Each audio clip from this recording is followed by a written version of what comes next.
রাষ্ট্রভাষার মর্যাদায় উন্নীত করার দাবিতে বাংলার দামাল ছেলেরা সেদিন পথে নেমেছিল। শাসক চক্রের গুলিতে গুলিতে ঢাকার রাজপথ রঞ্জিত হল সালাম, বরকত, রফিক, জওয়ার এবং আরও অনেকের রক্তে। শাসক গোষ্ঠীর বিরুদ্ধে এই প্রতিরোধী ক্রমান্বয়ে একদিন রূপ নিল বাংলার স্বাধিকার প্রতিষ্ঠার আন্দোলনে।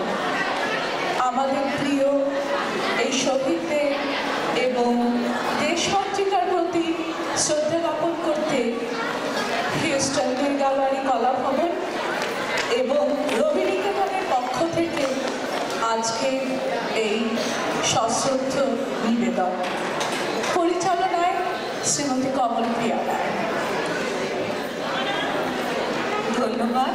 আর ধন্যবাদ শ্যামলী। আমাদের সঙ্গে আমি কমলপ্রিয়া রায় কথা বলছি এবং আমাদের সঙ্গে যারা আছে তারা হলো ছোট ছোট দুটি মেয়ে প্রথমে গান গাইবে। তাদের মধ্যে একজনের নাম সুনাইরা আহমেদ, আরেকজন হল ফিদা আহমেদ।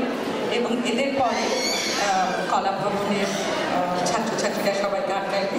তাদের মধ্যে আছেন বিশ্বরুচি মিত্র এবং গার্গী সিংহ রায় এবং অলসো রবীন্দ্রনিকেতনের ছাত্রী আমাদের ছোট মেয়েই বলবো রঞ্জিনী রয়।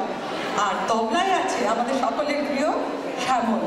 হ্যাঁ, তো ঠিক আছে, আমরা সব রকম গান নিয়ে একটুখানি প্রচেষ্টা করছি।